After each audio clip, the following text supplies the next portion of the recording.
ये बात मेरी बचपन की है। जब मैं 15 साल का था, मैं अपने पापा के साथ तब खेत के फार्म हाउस में रहता था। फार्म हाउस में सिर्फ हम दोनों ही रहते थे, क्योंकि आई मेरे बचपन में ही गुजर गई थी। मेरे दोस्त राजीव और बग्गा भी पास ही के फार्म हाउस में रहते थे। आजू बाजू के सभी खेत जवार की फसल से भरे हुए थे, दाने भर चुके थे और कई पंछी उस पर ताव मारने के लिए खेत में मंडरा रहे थे।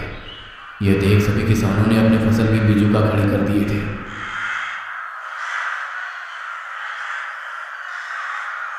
हम तब छोटे थे, इसीलिए बिजुका के प्रति हमारा आकर्षण कुछ खास था। एक दिन मैं, बग्गा और राजीव तीनों पास ही की बंजर जमीन पर खेल रहे थे। हम लोग खेल में जमीन खोदकर छोटा कुआं बना रहे थे। हमने इस बार अब तक का सबसे गहरा कुआं खोदा था, जो मेरी कमर तक आ चुका था। तभी कुआं खोदते वक्त हमें एक लकड़ी की संदूक मिली।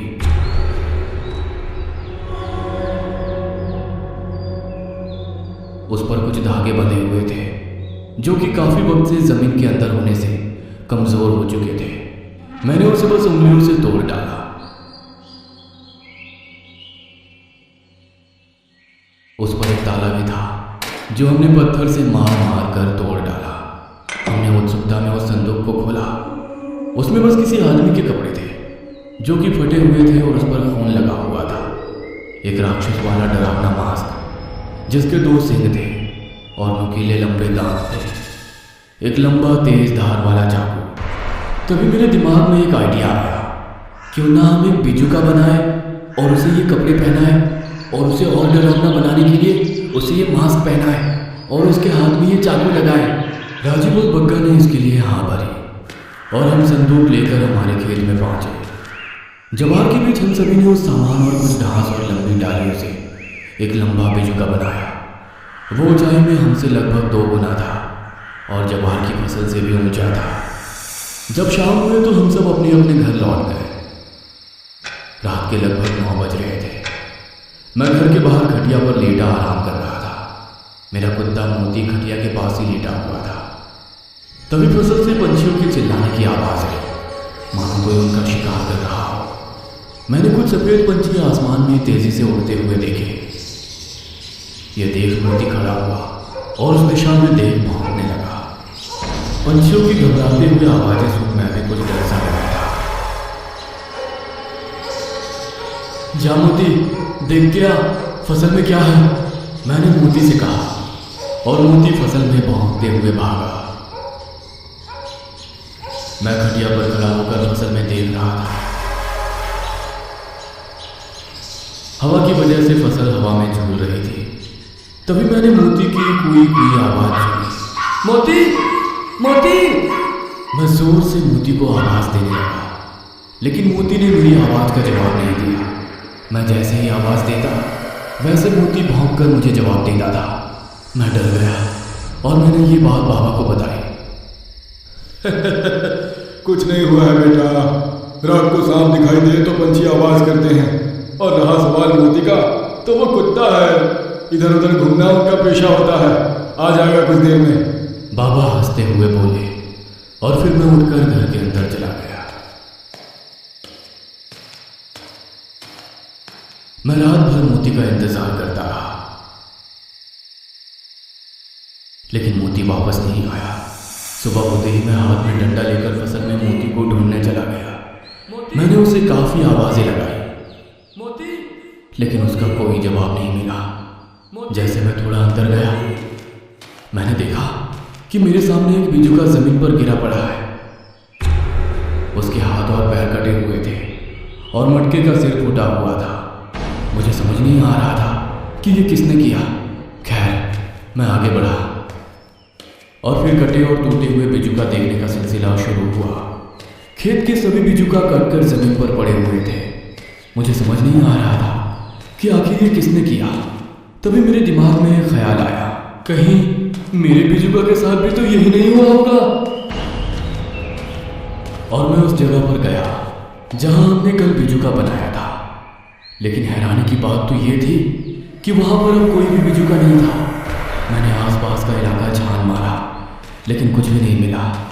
किसी जानवर ने बेरहमी से उन पक्षियों का शिकार किया था। मैं आगे बढ़ते हुए बग्गा के घर की तरफ चल पड़ा। तभी रास्ते में मैंने जो देखा वह देख मेरी चीख निकल पड़ी। मेरे सामने मोती की तितर बितर हुई कटी लाश पड़ी हुई थी। किसी ने बेरहमी से उसका पेट चीर डाला था और उसकी आंतड़ियां पेट से निकाली हुई थी। मैं काफ़ी डर गया था और वापस भागते हुए फार्म हाउस गया। मैंने बाबा को इस बारे में बताया। बाबा ने फसल में चलकर उसका मुआयना किया, लेकिन वो खुद नहीं समझ पा रहे थे कि ये सब किसने किया। ये सब होने के बाद आसपास के किसानों ने एक सभा बुलाई और बहुत देर तक चर्चा करने के बाद ये तय हुआ कि दिन ढलने के बाद कोई भी घर से बाहर फसलों में नहीं जाएगा। उस रात मैं अपने कमरे की खिड़की से फसलों को देख रहा था। तभी मुझे फसलों में हो रही हलचल की आवाज़ सुनाई दी। मैंने उस तरफ देखा तो मुझे फसल में लंबा चौड़ा इंसान खड़ा दिखाई दिया। उसकी बड़ी लाल चमकीली आंखें थी, लेकिन वो ठीक से दिखाई नहीं दे रहा था। जानवर की फसल से भी लंबा इंसान होता है क्या? मैंने खुद से ही सवाल पूछा। मैंने टॉर्च फसल में चमकाई और मेरे रोंगटे खड़े हो गए, क्योंकि फसल में हमने बनाया हुआ बिजुका खड़ा था। ऐसा लग रहा था मानो वो मुझे ही देख रहा हो, लेकिन मैं समझ नहीं पा रहा था कि ये तो गायब हो चुका था, तो अब यहाँ अचानक वापस कैसे आ गया? कहीं ये चल के तो नहीं आया? नहीं, बिजुका कैसे चल सकता है? मैंने खुद से बोला, लेकिन मेरे ऐसा कहते ही वो बिजुका फसल में मिला और दाईं तरफ चलने लगा। यह देख मुझे मेरी आंखों पर विश्वास नहीं हो रहा था। मैंने आंखें मसलकर वापस फसल में देखा तो वो फसल में नहीं था। तभी मैंने हमारे भैंस की रंभाने की आवाज़ सुनी। वो काफ़ी डरावनी आवाज़ में रंभा रही थी, जैसे उस पर किसी ने हमला किया हो। मैं अपने कमरे से बाहर आया। तब मैंने देखा कि बाबा हाथ में शिकार वाली बंदूक लिए घर से बाहर जा रहे थे। मैंने उनके साथ चलने का ठाना। बाबा मुझे मना कर रहे थे, लेकिन मैं हट करके उनके साथ कैटल शेड की तरफ चला गया। एक भैंस जोर जोर से रंभाते हुए उछल रही थी, लेकिन दूसरी भैंस हमें जमीन पर लेटी हुई दिखाई दी। लेकिन जब हम पास गए तो हम काफी डर गए, क्योंकि दूसरी भैंस आधी कटी हुई थी। उसके पेट से पीछे का हिस्सा गायब था और उसकी अंतड़ियां और खून जमीन पर बिखरे हुए थे। इतनी बड़ी भैंस के टुकड़े करने वाला जीव कौन सा हो सकता है? बाबा चिंतित होते हुए बोले। हमें दूसरी ओर से गुर्राने की आवाज आई। हमने उस तरफ देखा तो बिजुका दूसरी भैंस की लाश का निचला भाग खाते हुए हमें दिखाई दिया। उसने गुर्राते हुए हमारी तरफ देखा। बिजुका को देख बाबा हैरान होकर बोले। बिजुका को जिंदा देखकर मैं भी काफी हैरान हो गया था कि तभी वो बिजुका हाथ में चाकू लिए बाबा की तरफ भागते हुए आने लगा और बाबा ने बिजुका के सीने पर गोली मार दी। जैसे वो बिजुका जमीन पर गिर गया, कुछ देर जब उसने कुछ हलचल नहीं की तो बाबा मुझे पीछे ही रुकने के लिए बोलकर खुद बिजुका के पास गए। उसकी छाती पर पैर रखते हुए उन्होंने एक और गोली उसके सिर में मारी और जिज्ञासा से उसे देखने लगे। बाबा बिजुका के डरावने मास्क को देख रहे थे, जैसे कि वो उसे पहले भी देख चुके हैं। तभी अचानक से बिजुका जिंदा हो गया और उसने चाकू बाबा के सिर में घुसा दिया। बाबा दर्द के मारे चीखे। बेटा बेटा, सुबह होने तक छुप कर रहना। बाबा तड़पते हुए बोले। बिजुका ने अपना लंबा चौड़ा खोला और फिर उसने बाबा के सिर को किसी गाजर की तरह चला दिया। यह देख मेरी चीख निकल गई और मैं घर के अंदर भागा।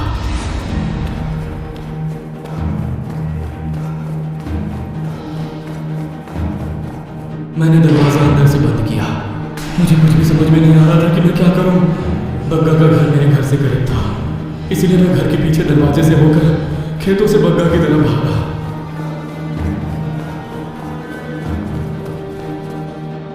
कुछ ही देर में मैं बग्गा के घर के बाहर पहुंचा और सामने नजारा देख मेरा दिल दहल उठा, क्योंकि बग्गा के घर के छत पर उसके माता पिता और बग्गा की लाशें बिजुका की हंडी की तरह लटक रही थी। उनके शरीर का मांस जगह जगह पर खाया गया था। उस बिजुका ने उन्हें बहुत ही दर्दनाक मौत दी थी और उनकी लाशों को बिजुका की तरह ही हंडी पर लगाया था। उनकी लाशें देख मैं कांप उठा। तभी दूर से कुछ कुत्ते मेरी तरफ देखते हुए भौंकने लगे। तभी एक ख्याल मेरे मन में आया और मैंने मुड़कर देखा तो बिजुका अपने लंबे पैरों से चलते हुए तेजी से मेरी तरफ ही आ रहा था। उसके जबड़े खुले हुए थे और वो गुर्रा रहा था। कुत्ते उसे जोर जोर से भौंक रहे थे। मैं सदमे में था और काफ़ी डरा हुआ था, इसलिए अपनी जगह से हिल भी नहीं पा रहा था। मैं अपना पूरा होश खो चुका था। वो बिजुका मेरे सामने आया और उसने दोनों हाथों से मेरा गला पकड़कर मुझे उठाया और उसने मुझे खाने के लिए अपना जबड़ा खोला और गुर्राया। वो मुझे बस अपना निवाला बनाने ही वाला था कि तभी मुझे बंदूक चलने की आवाज़ आई और मेरी बरत करते ही उसके सिर में गोली से छेद हो गया और वो मुझे पकड़कर जमीन पर गिर गया। मैंने जैसे तैसे अपने आप को उसके हाथों से छुड़ाया और वहाँ से उठ गया। बेटा जल्दी यहाँ आओ, मुझे आवाज़ आई। मैंने मुड़कर देखा तो वो राजीव के बाबा थे। मैं उनकी तरफ भागते हुए गया। बिजुका को जमीन पर गिरा पड़ा देखकर कुत्ते उसकी ओर भागे।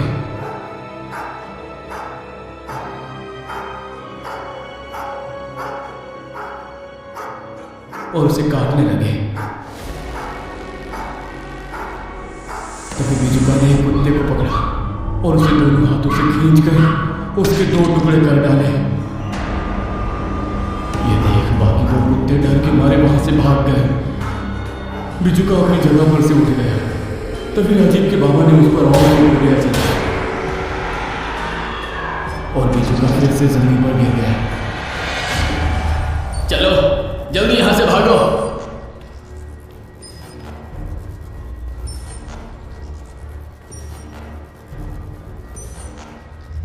उसके बाद हम दोनों उनके घर पहुंचे। राजीव के बाबा ने राजीव और उसकी मां को जल्दी से वहां से भागने के लिए कहा। लेकिन हम कहां भागेंगे? हम जहां भी जाएं वो बिजुका हमें ढूंढ लेगा। मैंने राजीव के बाबा से कहा, जब तक सूरज नहीं उगता हमें खेतों में ही छुपना होगा और थोड़ी देर रुककर अपनी जगह बदलनी होगी। यह सुनकर मुझे मेरे बाबा की आखिरी बात याद आई। उन्होंने मुझसे कहा था, बेटा सुबह होने तक छुप कर रहना। इसका मतलब मेरे बाबा और राजीव के बाबा उस बिजुका के बारे में कुछ जानते थे।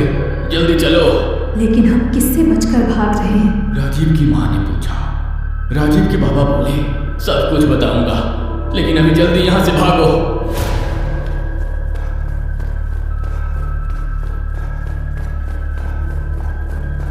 और उसके बाद हम खेतों में छुप गए।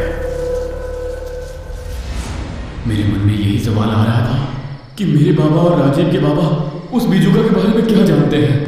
मेरे मन में उस बिजुका के बारे में जानने की जिज्ञासा जाग उठी।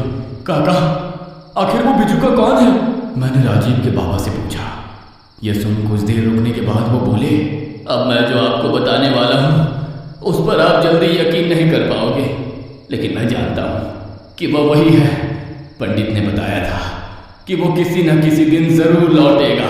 लेकिन आप किसकी बात कर रहे हैं? कुछ देर रुकने के बाद वो बोले, भीकू। भीकू, ये नाम मैंने बाबा की मुंह से सुना था। मैं जानना चाहता था कि भीकू कौन है। भीकू? कौन भीकू?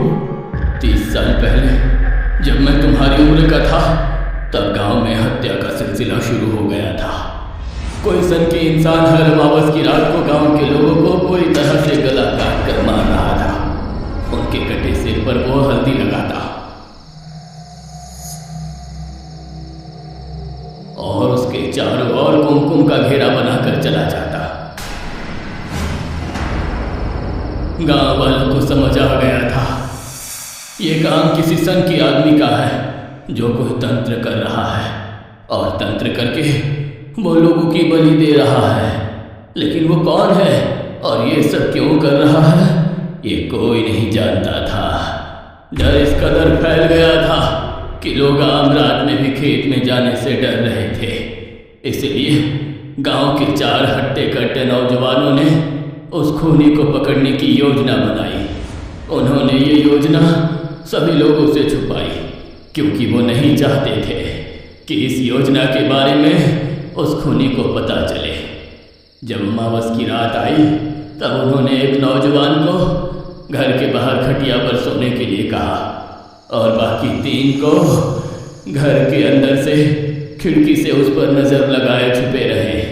और कुछ ही देर में वो खूनी राक्षस का मुखौटा लगाए हाथ में बड़ा चाकू लिए अंधेरे का सहारा लिए वहां आ गया।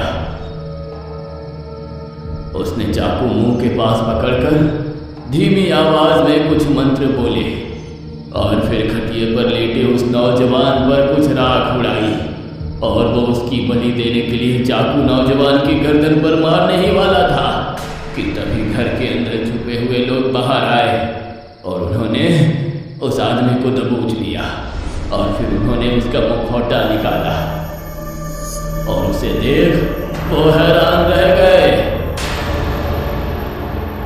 क्योंकि वो भीखू था, एक पागल जो कुछ ही महीनों पहले गांव में आया था। उन्होंने उसे बहुत मारा। तभी कुछ गांव वाले भी वहां आ पहुंचे।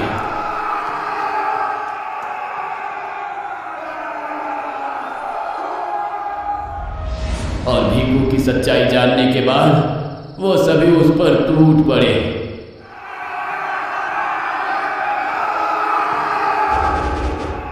और भीड़ ने उसे पीट पीट कर मार डाला। कुछ देर बाद गांव के हनुमान मंदिर के पुजारी वहां आ गए।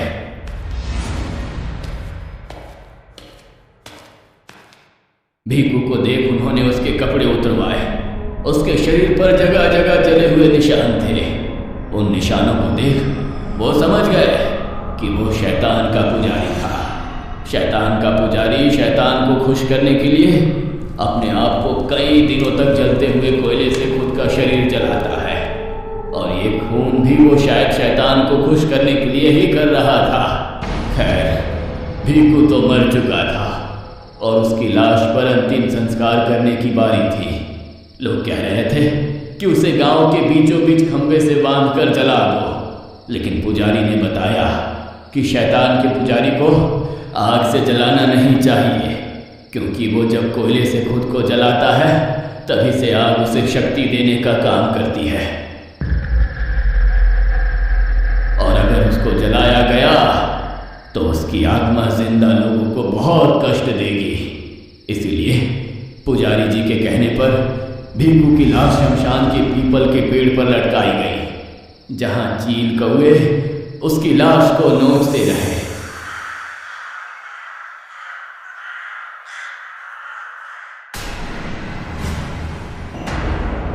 उसकी बची हड्डियों को जमीन में दफनाया गया।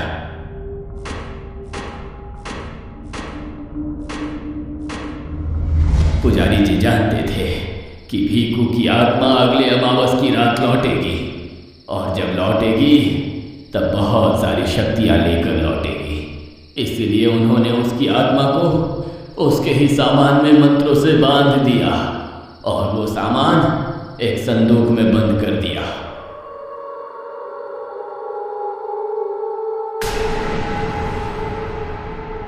और उस पिटारे को अनजान जगह छुपाया गया।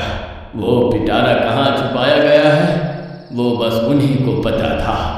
और उन्होंने ये भी कहा था कि अगर वो पिटारा खुल गया तो भीखू की आत्मा जरूर लौटेगी। उन्होंने सभी को ये बात बताई थी कि जब भी वो लौटेगा तब रात होगी और अगर उससे बचना है तो रात में छुपना होगा और सुबह का इंतजार करना होगा क्योंकि दिन में उसकी शक्ति काम नहीं कर पाएगी। उस रात बिजुका पूरे खेत में हम लोगों को ढूंढता रहा, लेकिन हम चालाकी से अपनी जगह बदलते रहे। जब सुबह हुई तो हम लोग गांव में गए, जहां हम पुराने पुजारी से मिले। वो अब काफी बूढ़े हो गए थे और चारपाई पर लेटे हुए थे। राजीव के बाबा ने उन्हें घटी घटना के बारे में बताया। यह सुन वो काफी हैरान हो गए। उन्होंने ये भी नहीं सोचा था कि भीखू की आत्मा इतनी जल्दी लौटेगी, लेकिन हम बच्चों की नादानी से भीखू की आत्मा लौटी थी। पुजारी जी अब क्या करें? उस भीखू की आत्मा को कैसे ठिकाने लगाएं? यह सुनकर पुजारी सोच में पड़ गए और कुछ देर सोचने के बाद वो बोले, उसकी आत्मा ने उस बिजुका के शरीर को ही अपना शरीर बना लिया है और वो शरीर काफी ताकतवर बन चुका है। कि उसको कितना भी तोड़ने की, काटने की कोशिश की जाए, वह खत्म नहीं होगा। टूटेगा तो फिर से जुड़ जाएगा। हमें उसकी आत्मा को बिजुका से निकालकर किसी और मृत शरीर में डालना होगा। लेकिन हम ये कैसे करेंगे? मेरे साथ खेत में चलो। पुजारी जी के साथ राजीव के बाबा और मैं, हम तीनों खेत में पहुंचे। यहाँ पर 4 मीटर गड्ढा खोदो। लेकिन क्यों? खोदो तो सही, खोदते हैं वक्त समझा दूंगा। इसके बाद राजीव के बाबा और मैं दोनों गड्ढा खोदने लगे।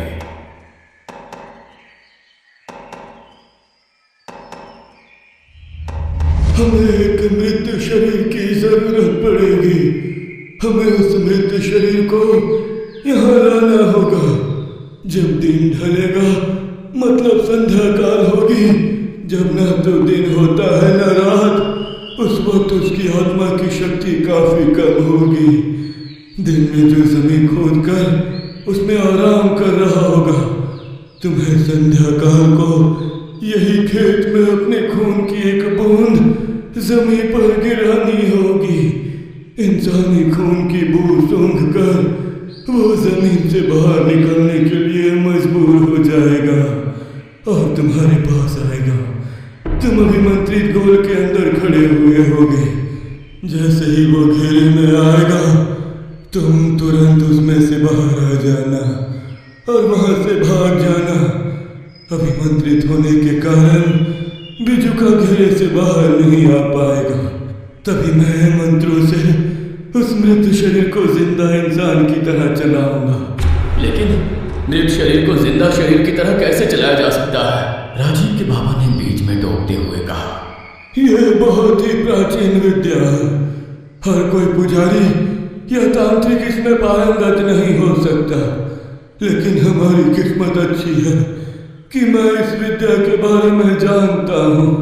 मैं उस शरीर को जिंदा शरीर के जैसे चलाऊंगा और उसे घेरे के पास ले जाऊंगा और उसमें घेरे को तोड़ दूंगा।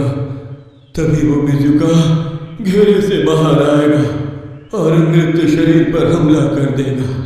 जब वो उस मृत शरीर को खा रहा होगा, तब उसकी कमजोर शक्ति उस मृत शरीर को खाने में चली जाएगी और उसका बिजुका का शरीर कमजोर पड़ जाएगा।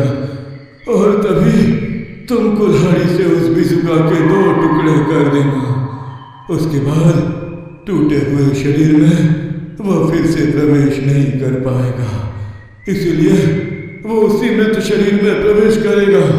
वह मृत शरीर पहले से ही मेरे कब्जे में रहने के कारण मैं भिखू की आत्मा को उस पर नियंत्रित पाने नहीं दूंगा और फिर मैं खुद ही उस मृत शरीर को जमीन में बने 5 मीटर गड्ढे में कुदा दूंगा।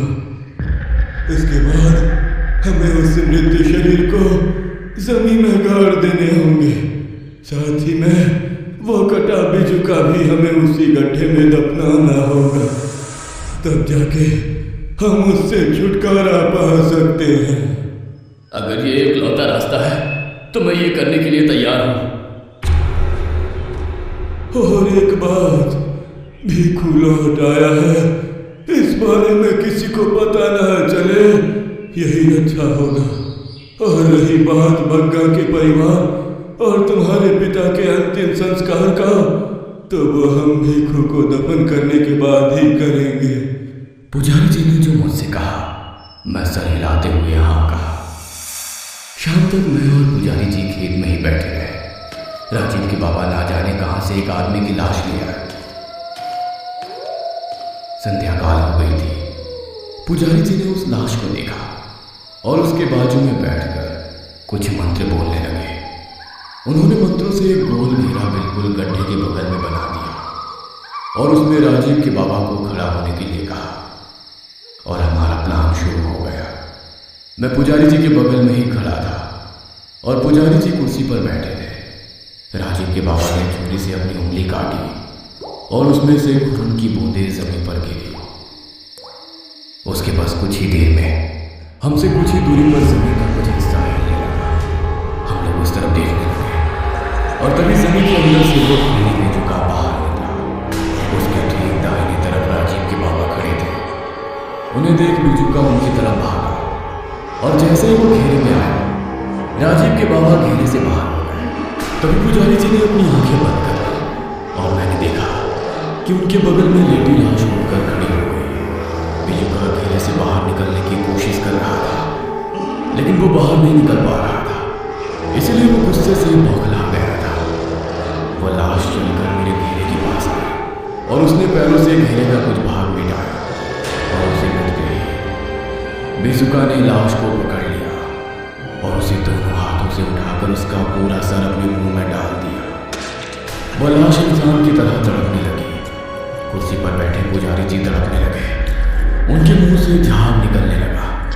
शायद वो उस लाश को जला नहीं पा रहे थे। तभी राजीव के बाबा पीछे से गए और उन्होंने कुल्हाड़ी बिजुका के ऊपर चलाई, लेकिन तभी बिजुका ने कुल्हाड़ी एक हाथ से पकड़ी। उसने लाश को छोड़ा और राजीव के बाबा को पकड़ लिया। उसने राजीव के बाबा के कंधे पर काटा और उनका मांस खा गया। राजीव के बाबा दर्द के मारे चिल्लाए। तभी पुजारी जी ने अपनी आंखें खोली और वो मुझे बोले, बेटा जा और उस बिजुका के 2 टुकड़े कर दे।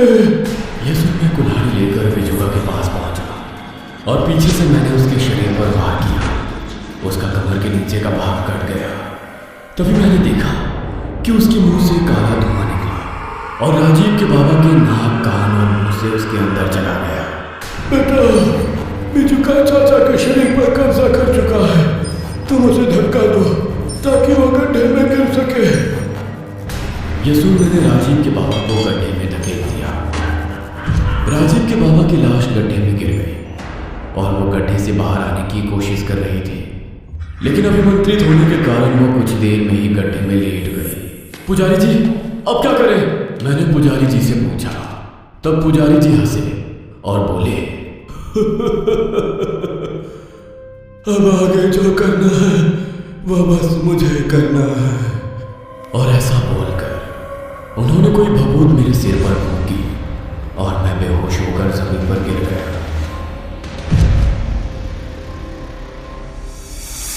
जब मेरी आंख खुली तो मेरे सामने आग जल रही थी और दूसरी तरफ बूढ़ा पुजारी बैठा था।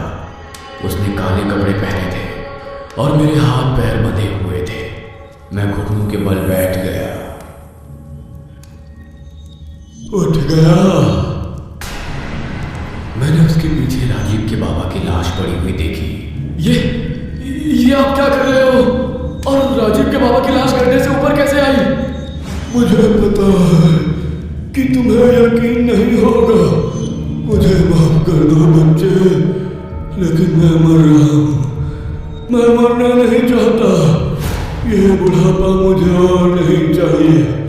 मैं बस मरे हुए शरीर को चला सकता हूँ, जिंदा शरीर में प्रवेश नहीं कर सकता, लेकिन भीखो कर सकता है। उसके पास वो विद्या है। मैंने बस भीखो की आत्मा के साथ सौदा किया। मैंने उससे जिंदा शरीर में प्रवेश करने की विद्या प्राप्त कर ली और बदले में उसे मुक्त कर दिया। अब मुझे नया जिंदा शरीर चाहिए ताकि मैं और जी सकूं, और वो शरीर मुझे तुम दोगे। ये सुन मेरे होश उड़ गए थे। मैं कभी सपने में भी नहीं सोचा था कि बूढ़ा पुजारी मेरे साथ ऐसा करेगा। लेकिन अगर आपकी आत्मा मेरे शरीर में प्रवेश करेगी तो मेरी आत्मा के साथ क्या होगा? तुम्हारी आत्मा हमेशा हमेशा के लिए पृथ्वी पर भटकती रहेगी। प्लीज प्लीज मुझे छोड़ दो, मुझे छोड़ दो। बस हो गया बच्चे। यह जैसे ही चाबुक तेरे शरीर पर गिरेगा, तेरी आत्मा तेरे शरीर से बाहर निकलेगी और उसके बाद मैं तुम्हारे शरीर में प्रवेश करूंगा और मेरी नई जिंदगी शुरू हो जाएगी। ऐसा कहकर वो अपनी जगह से उठा और मेरे पास आया।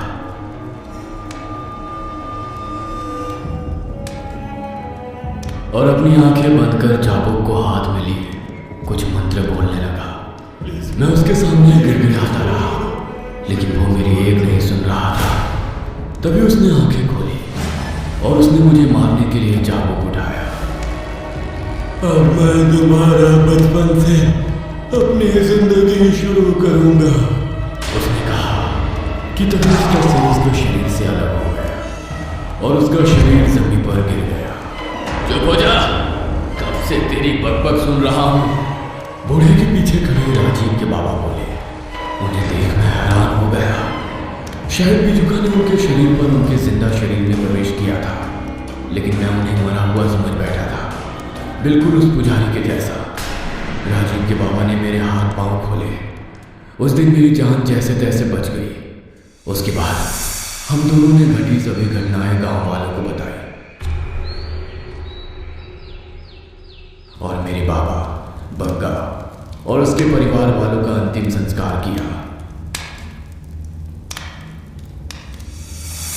भीखू की आत्मा के साथ क्या हुआ ये हमें कभी पता नहीं चला। उस पुजारी ने उसे मुक्त करने के बाद उसके साथ क्या हुआ ये सोचने वाली बात थी, क्योंकि वो कभी भी वापस नहीं आया। शायद उसकी आत्मा कहीं और अपने लिए शरीर ढूंढने चली गई, शायद एक बीजुका का शरीर।